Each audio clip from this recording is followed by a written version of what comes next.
مغز تو این 3 کار رو دوست داره. اما تو رو ضعیف میکنه اگه این کارها رو هر روز انجام میدی. مغزت داره تو رو فریب میده، نه شما تنبل هستید. نه بی انگیزه، فقط دارید یه بازی رو اشتباه باز میکنید. امروز میفهمیم چه چیزهایی مغزت رو ضعیف میکنه. و چطور این بازی رو برگردونی؟ اولین کار، این که شبها قبل خواب، 1 دقیقه میخوای گوشی رو چک کنی. اما 1 ساعت بعد هنوز داری اسکرول میکنی. مغز این کار رو دوست داره، چون هر اسکرول یکم دوپامین آزاد میکنه، مثل یه ماشین قمار. اما نتیجه؟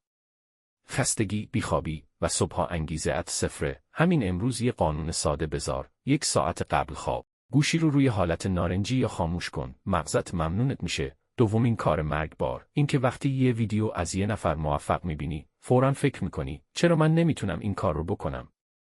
مغز این کار رو عادت کرده، چون مقایسه کردن یه راه قدیمی برای بقا بوده.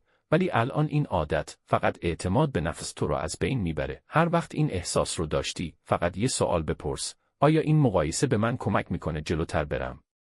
اگه نه، اسکرول کن، نه به پایین، به کنار. سومین تله، این که همیشه میگی فردا شروع میکنم یا اول باید همه چیز آماده باشه. مغز این رو دوست داره، چون انجام ندادن استرس کمتری داره. اما واقعیت اینه هیچ وقت آماده نیستی، فقط با شروع کردن آماده میشی. قانون 2 دقیقه رو امتحان کن. هر کاری که باید انجام بدی، فقط 2 دقیقه شروعش کن. وقتی شروع کردی، ادامه میدی، مغزت دیگه نمیتونه فریبت بده. مغز انسان یه ماشین قدرتمنده.